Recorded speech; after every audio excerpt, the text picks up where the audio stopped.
This channel does not promote any violent, harmful, or illegal activities. All content provided by this channel is meant for an educational purpose only.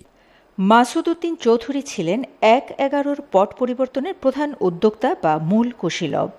তখন তিনি ছিলেন সাভারে অবস্থিত সেনাবাহিনীর ৯ম ডিভিশনের GOC.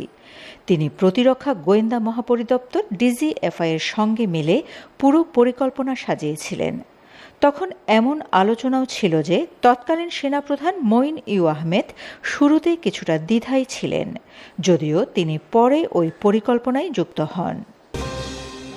২০০৭ সালের ১১ জানুয়ারি জরুরি অবস্থা জারির দিন সেনাপ্রধান জেনারেল মঈন আহমেদের সঙ্গে বঙ্গভবনে যে সেনা কর্মকর্তারা গিয়েছিলেন তাদের মধ্যে ৯ম পদাতিক ডিভিশনের তৎকালীন জিওসি মাসুদ উদ্দিন চৌধুরীও ছিলেন।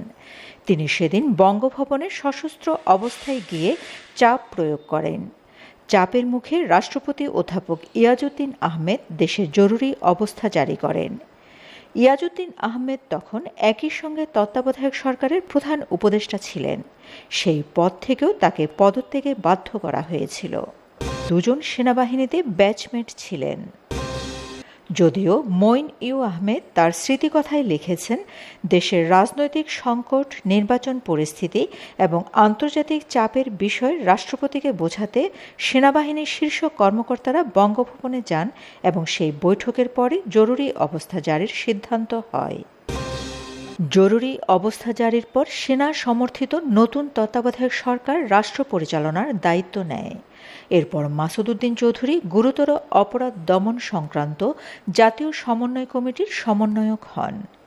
এই পদ ছিল সে সময়ের সবচেয়ে ক্ষমতাধর প্রশাসনিক অভিযান সমন্বয় কাঠামোর একটি। এই কমিটির অধীনে দুর্নীতি বিরোধী অভিযান, বিশেষ অভিযান ও গ্রেপ্তার কার্যক্রম পরিচালিত হয়। মাসুদ উদ্দিন চৌধুরী পরে পদোন্নতি পেয়ে লেফটেন্যান্ট জেনারেল হন। ২০০৭ সালের ১/১১ সময় তিনি ছিলেন ক্ষমতার নেপথ্যের একজন প্রভাবশালী সামরিক কর্মকর্তা। গুরুতর অপরাধ দমন সংক্রান্ত জাতীয় সমন্বয় কমিটি, শীর্ষ রাজনীতিকদের গ্রেপ্তার, বিশেষ কারাগার, রাজনৈতিক পুনর্বিন্যাস সবকিছুর সঙ্গে জড়িয়েছিল তার নাম। পরে রাজনৈতিক সরকার এলে তার চাকরির মেয়াদ বাড়ে। তারপর হন সংসদ সদস্য ও ব্যবসায়ী। দীর্ঘদিন ধরেই তিনি ছিলেন আলোচিত, সমালোচিত ও বিতর্কিত।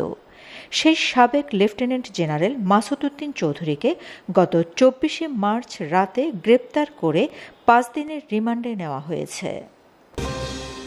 রাষ্ট্রপক্ষের কৌঁসুলি ওমর ফারুক শুনানিতে বলেন, বিদেশে লোক পাঠানোর নামে ২৪,০০০ কোটি টাকা মেরে দিয়েছেন এই আসামি। তথাকথিত ১/১১ সরকারের সময় এই আসামিসহ অন্যরা মিলে ট্রুথ কমিশন গঠন করে ব্যবসায়ীদের ধরে এনে নির্যাতন করতেন এবং তাদের ক্ষমা করে দেওয়ার কথা বলে টাকা আদায় করতেন। রাজনৈতিক নেতাদেরও ধরে এনে নির্যাতন করতেন। বিশেষ করে -2 ফর্মুলার নামে জিয়া পরিবারকেই শেষ করে দিতে চেয়েছিলেন। কিন্তু ভাগ্যের কী পরিহাস, যাকে টর্চার করে হত্যা করতে চেয়েছিলেন তিনিই এখন দেশের প্রধানমন্ত্রী।